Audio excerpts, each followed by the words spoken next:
Welcome back from the break. You're watching NewsX. I'm Paridhi Bhanot. We here on NewsX since the morning are trying to have one of the most innovative budget coverages that this nation has ever seen. As part of that coverage, we're now bringing you a very special segment in which we're going to talk about two economies related to each other but known as the unorganized sector. Now, to recapitulate for you what we're going to discuss, the second half of 2021 witnessed a very alluring phenomenon. Young professionals started quitting their jobs in unprecedented numbers. At least 3% of the workforce quit its job each month. Psychologist Anthony Claude termed this phenomenon as the Great Resignation. It was triggered by multiple reasons, the pandemic of course being one, but there were also other reasons such as the burnout, shift to a work from home culture, a toxic corporate culture that youngsters complained of, the need to have freedom amongst others. Now, as the Great Resignation was transpiring offline, online, in another world, an economy was getting supercharged. This is the creator economy that we're talking about. The creator economy was booming at a rate that has never been seen before. In 2017, the creator economy had a market value of $6.8 billion, which reached a staggering $104 billion by the end of 2021. Unfathomable? Well, let me tell you another unfathomable economy that we refer to as the unorganized sector, the gig economy encompassing freelancers. Now, in India alone, the gig economy is worth over $250 billion and yet is reeling under uncertainty.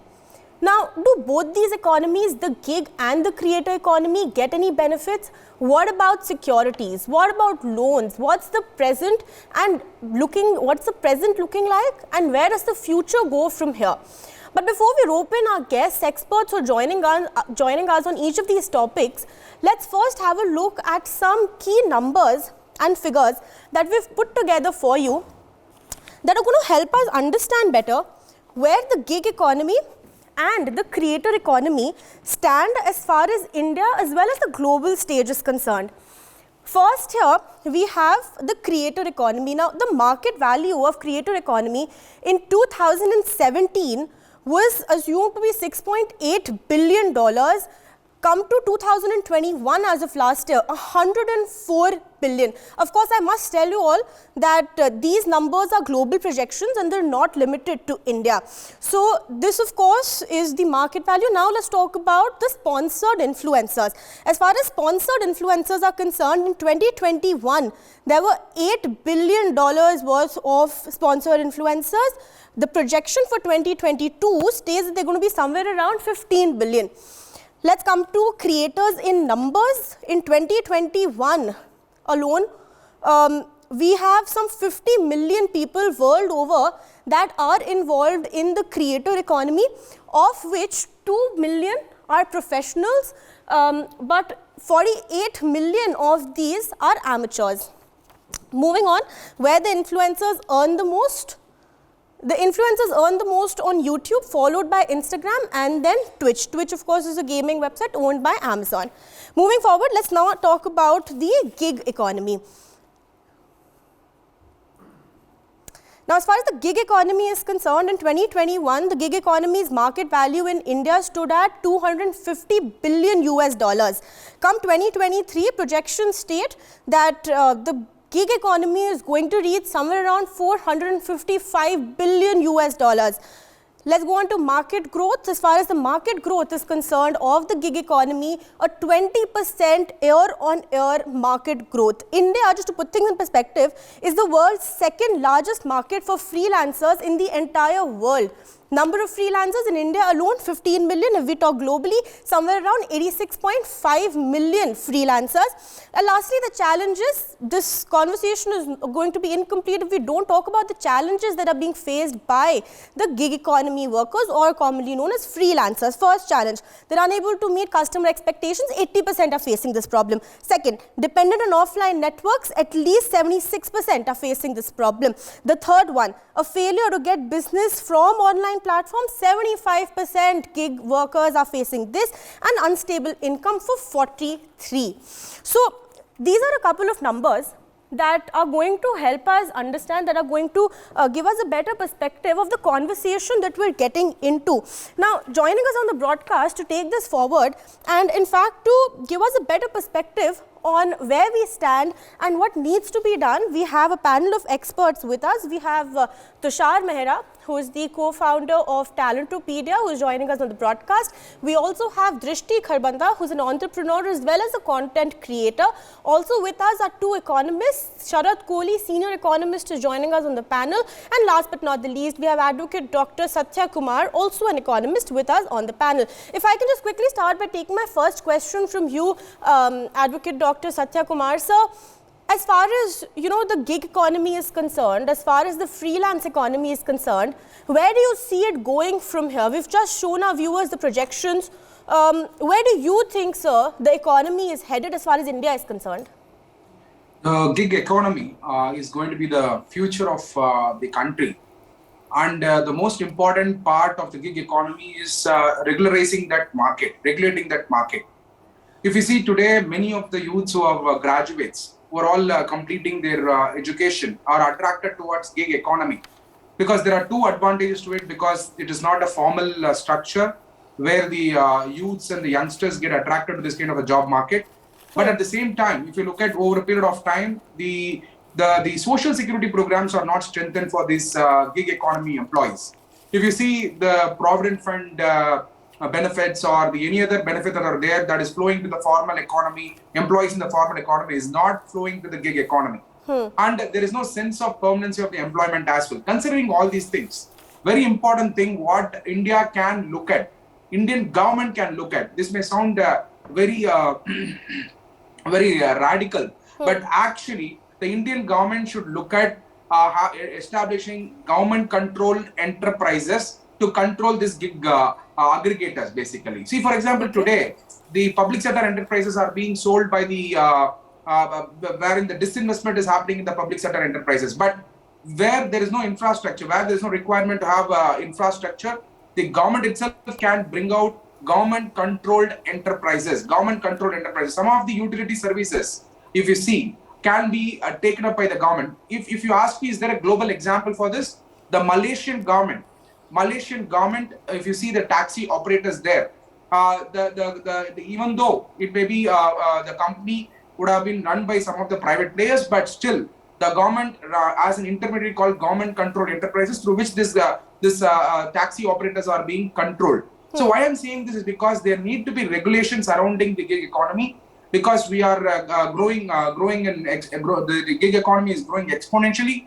Youths are innovating around the aggregation-based businesses. Considering it, there should be a regulation to protect, or rather there should be a social security program for the employees who are engaged in the gig economy. And the second important aspect is the gig economy should also be provided tax incentive by the government of India, because the gig economy as it is started, most of the companies in the gig economy are in the startup phase or in the mid startup phase. So considering it, it is very, very important that the government of India should provide tax incentives surrounding the gig economy. And not only that, there is many more other regulations are to be brought in with respect to the from the perspective of the cyber law, as well as even under the GST. Many other reforms has to be brought in to see that the value chain comes under the goods and service tax as well. So it is the gig economy as such before 8 to 9 years. It started in a small way, but today it's capturing the entire market place. And accordingly, we need to look at how do we provide regulations. The government of India should provide regulations to an extent where the entire marketplace under the gig economy is regulated to an extent where even the Indian players, for example, today there are foreign players who also come under the gig economy, wherein they establish businesses in the marketplace. And similarly, if Indian entrepreneurs are going to float their businesses in this segment, they need to be provided incentive to, because they may not have the economies of scale.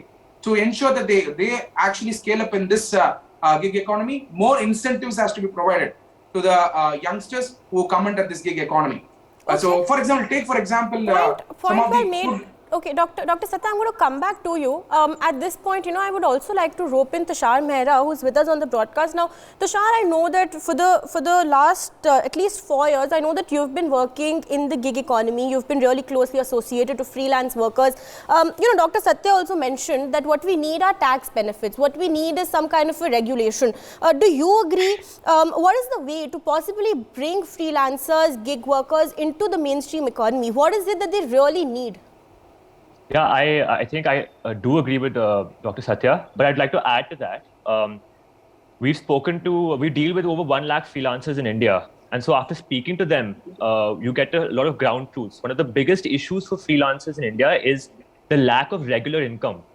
A lot of the times this is project-based income. So there'll be few months where they're getting a lot of work and few months where they don't have any work. And this actually causes a lot of issues. And so one of the things that we could really look for towards the government is, a social security fund.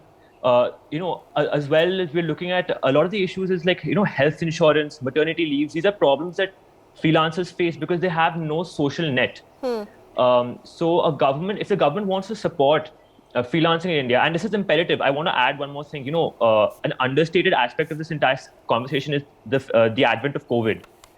When COVID hit in 2020, according to Pioneer report, in India, 48% growth in number of freelancers happened. Yes. Okay, so we're looking at a very large base. This is going to be one of the largest employers of Indians in the near future. And another point I want to add, a very interesting stat from what we found: approximately 70% of freelancers that work with us are women. And this is a major point of conversation here. Freelancing allows women, maybe even housewives who are staying at home, to have a secondary form of income. But essentially, at its core, it allows women to be financially independent. This is a big aspect of the conversation here, and that we need to support women and young kids coming into this economy. And the best way to do that is to give them some sort of safety net. If you can give them a safety net, if you can, another issue, is that they don't get, sometimes clients don't make the payments on time, or they have bad debts. And if for a freelancer that's, establishing his freelance service, this can be a death scanner, So this sort of safety net can go a long way, in addition to some of the points that Dr. Satya made. That will really help. Okay, all right. Let's then also rope in Srishti Kharbanda, who's joining us on the broadcast. Now, Srishti is an entrepreneur. Srishti is also an influencer. So she's in a very good position to help us understand where we stand as far as content creators are concerned and what they need. Drishti, if you can hear me. Now, as far as the gig economy is concerned, we're going to relate the two. There's a lack of regular income, which is also something that we notice as far as, content creators are concerned. It's said that content creators need virality, and unless they have a video that is gaining a lot of views, there's not a steady income that is coming in. There is no social net as far as content creators are concerned. Also, from where you see it, Drishti, since the time that you've been in the business of content creating, what is it that has changed and what is it that is still desired? Thank you. I think I'm audible. Basically, the first thing, as a content creator, one has to understand it's a very futile market. As Tushar mentioned, it's not a regular job. It's not like you have a amount of work that you will consistently get in the industry.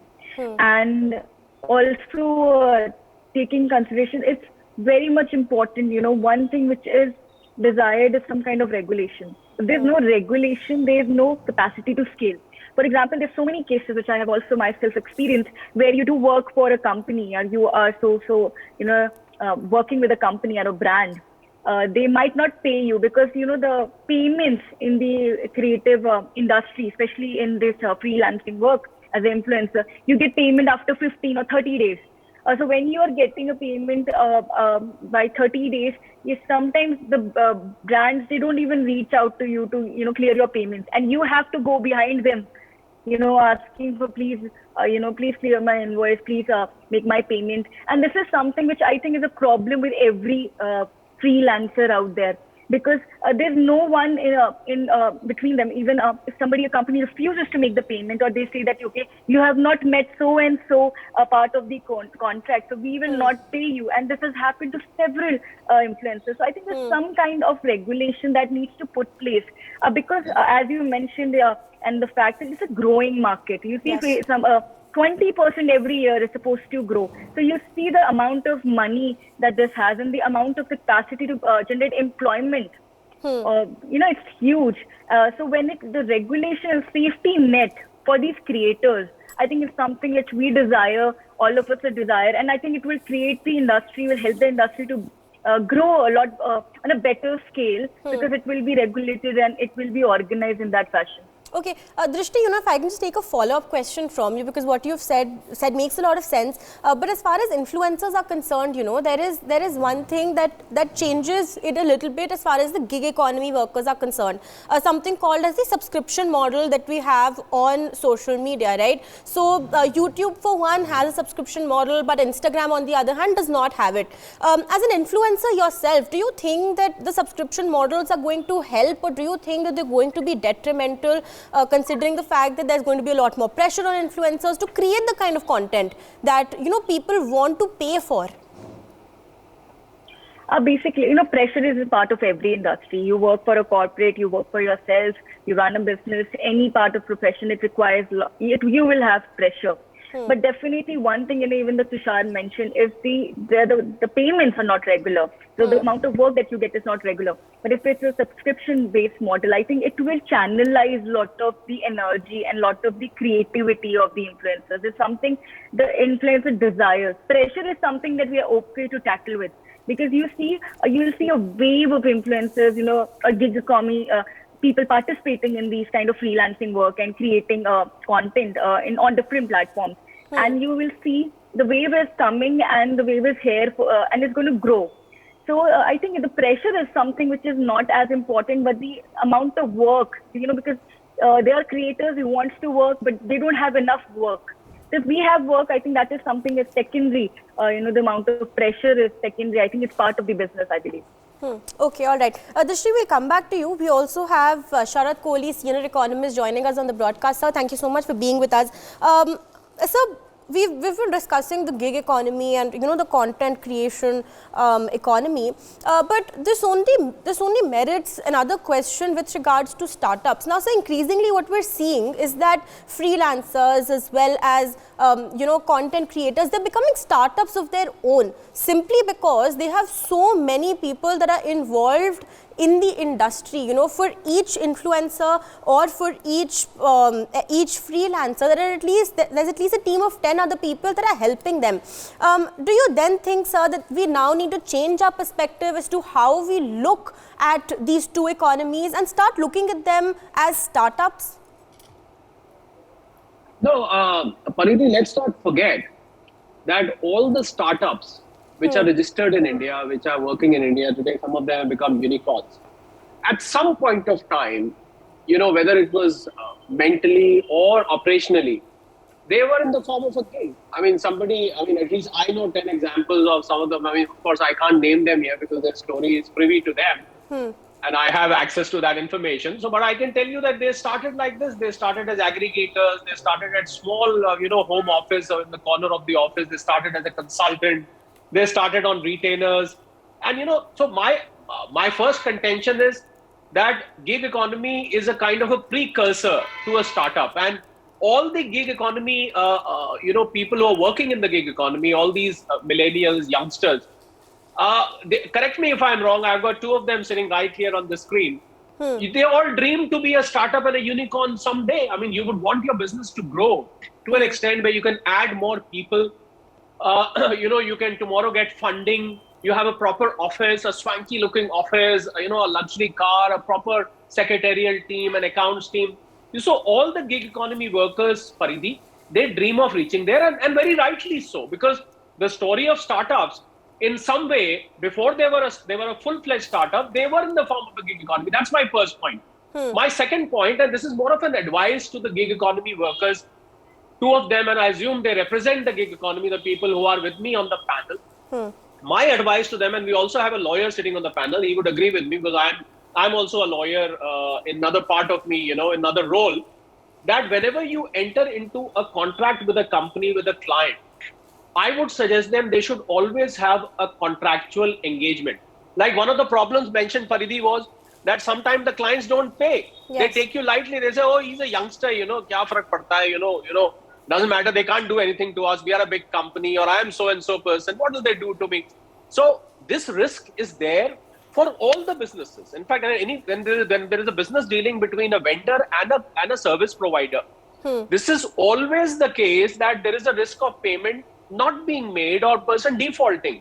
So the solution to this is have a contractual arrangement. You do a small 2-page, 4-page, 5-page, 10-page contract. Let them sign the contract. And there is always, if the person doesn't pay and you have on record that you provided the service, you always have a legal recourse available.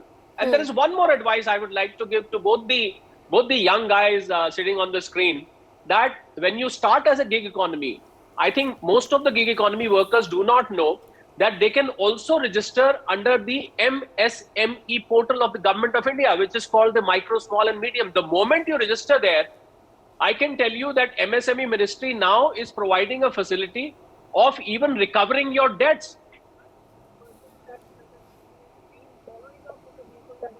Once you are registered, and it barely takes 10 minutes to register. So apart from registering as a startup, you can register as an MSME also. Now coming to the last part, as far as organizing gig economy is concerned, I would suggest that gig economy workers must get together. They should, people working in the same field, they should form an association. If taxpayers can form an association, Paridhi, called a taxpayers association, imagine people coming from different walks of life suddenly joining in. Why can't gig economy workers form an association? There could be an association of content providers. There could be an association of aggregators, the young people. They can, and once they are together, it's Inqilab Zindabad, because once you're together, you can always jointly raise your concern to the government. You can, as an association, you can reach out to the ministry. As an association, you can shoot a letter to the person who's defaulting. So he knows he's dealing with a team. He's not dealing with one person. So I think gig economy workers should not feel left out. They are a very important part of the economy. And one should also, one more aspect, Paridhi, I would like to point out. A gig economy worker should not forget that he or she has chosen to be part of gig economy by his or her own will. They always had an option to go for a job. They did not go for a job. They chose to remain and they chose to make their own living. They chose to make a mark for themselves. So I think once they have made this choice, they have to be prepared for the vagaries of the business. I mean, you have to be prepared. And I would suggest all gig economy workers to float their companies. They should either be proprietary firm registered. They should have a GST number. So once you get a legal status, I think the vagaries of being all alone, left all alone in the middle of an ocean or something, I think you take care of those vagaries. And the aim of a gig economy worker should be grow to a full-fledged startup. I would like to see all gig economy workers, including the ones sitting on the screen, to become unicorns, 7,500 crores for each one of you. That's what I would like to see. All you need to do is just organize yourself, take the help of a mentor, have a legal consultant. Do not hesitate to spend on people like Satya. You can go to him for an advice, pay a little bit of fee. They will hold your hand. They will make sure that there are no atrocities done to any gig economy worker who's working hard to make a living. That's the point, and that was also a piece of advice, Paridhi, for the gig economy workers. All right. So Dr. Kohli, we've established then that as far as gig economy workers are concerned, they need to be perceived as a startup, or that's going to be one of the ways in order to get them the kind of to get rid of the vagaries, as you call them. If I can just rope in Tushar here on the broadcast, Tushar. Now one of the things that Dr. Kohli also mentioned was about contract signing. He said that gig economy workers, before they get into any kind of a relationship with a client, should be able to sign contracts. I know from having spoken to you that this is not always possible, simply because freelancers are not as adept when it comes to legal, the legal aspects of getting a contract signed or knowing when to do it, how to do it. How do you suggest we solve the problem, and what is it that your company is doing to solve the problem? Because I know that you guys have been in the space for some time and are trying to solve all of these issues faced by freelancers. Yeah, first of all, I just want to say Dr. Kohli's infectious smile and attitude is what we need. And I really appreciate him for that. But I think one sort of nuance to this conversation is this. Most of the freelancers that are coming, the gig economy workers, the creative workers, are individuals. They actually don't have the time and effort needed to be able to chase a client if he's not paying or even follow up with lawyers, because you have to understand one of the biggest complaints of a freelancer is that they also have to work as their own marketing agency, getting the leads and then doing the work as well. They actually have no time. The business side falls off a cliff. Tushar, can I just intervene for a few seconds? I'm sorry, I'm interrupting you. Freelancers, Tushar, are also available for doing the task that you just mentioned. They do not have the time. So you can always hire other freelancers. You end up giving jobs to each other. Sorry, I interrupted you. Please carry on. You're absolutely right. And this giving jobs, cross-selling in the freelance economy happens a lot. But the problem is actually a lot of the freelancers, the younger freelancers especially, they don't have money in the pocket line to give extra. What they tend to do when you're talking about this sort of cross-selling and freelancing is they give a percentage cut to another freelancer. You know, like I'll give you a percentage cut of this project and you help me. But a lot of the times with lawyers and such, it's not possible. Lawyers tend to work on retainers or upfront costs. So I mean, I'm giving you the intricacies of it. But you know, so that's where Talent2Beat is actually coming in. My company, what we do with a platform, we're helping bridge these gaps for freelancers. And I think that what would really work is like what Dr. Satya was saying, you know, having the government come in, support a lot of these platforms that are set up, you know, that help freelancers that are bridging the gap that you see these problems, and rather than relying on the freelancer himself to solve it, let there be this ecosystem of platforms that actually support the underlying economy. And it's very important because this economy is going to be one of the largest, the future of work in India. Okay. So let's have Paridhi of freelance chambers of commerce from tomorrow. Yes, absolutely. Most certainly, we're gonna try and take this conversation forward. But you know, I'm running out of time, unfortunately. So let me just quickly rope in Drishti, because I want to ask her, Drishti, as far as content creators are concerned, what do you think is the need of the hour for content creators? What are your expectations as a content creator from the government? What do you think that the government needs to do to step in and help content creators such as yourself? I think there's somewhat really focus on cyber security, which I think which can really help every creator, everybody who's online out there creating their content, so that it can provide the safety net that is very much required. One thing which I think I want to raise the issue is that there's so many creators who don't know the value of the work they are doing. So there are several agencies who will exploit them, They'll say, no, the brand is offering only this much amount, so you get this much. And, the thing is that because it's not regulated, it's not organized, so the creator itself is not aware that what is the value of the work or the content that he or she is creating. And it's all around every platform, not only Instagram, YouTube, which are the majority of the economy in the gig economy. It is that the thing is that it is something which I think if that could be solved, and we can put out some kind of help to the content creators and tell them what is the actual value of the content they're creating. I think which will really help, and and the safety net is something that we all require. And I think this is something we need to focus on. And I think that was the basic, the idea when we are having this conversation, is that is we must required during these times. All right. Stay on with us, Drishti. I'm going to rope in Dr. Satya. Now, sir, we've had this conversation. We've discussed what the problems are. We've discussed the possible solutions. Now, sir, do you think that, having witnessed the Great Resignation that we started off with by explaining to our viewers, do you think, sir, that it is now time that this sector, the entire gig economy, the content creation economy, the creatorship economy, do you think it's time, sir, that instead of it being an unorganized sector now, we take systematic steps to help and convert it into an organized sector, so as to bolster the talent that is going into these two economies, into these two sectors? Do you think that's the need of the hour now going forward? Definitely. Why do we need to convert this into an organized sector? not just for the purpose of increasing the revenue for the government, for the purpose of taxation, but for the purpose of providing incentive for this sector. Very, very important, because any time when the government is actually formalizes a particular segment or sector, they look at revenue as the target, but revenue should not be the target. In the place of revenue target or the taxation target of the government, there should be an incentive-oriented policies which has to be brought for the gig economy and the creator economy. Very, very important. Today, what is the problem of the people working in the gig economy? The security, the social security is a problem. We need to formalize the sector, point number one, for the purpose of bringing social security. Two, for the purpose of flowing the credit to them. Very, very important. Most of the people who are working in this gig economy find very difficult to bootstrap fund. It is very important today. The government of India is talking about Mudra scheme. But where is the Mudra scheme reaching for the gig economy workforce?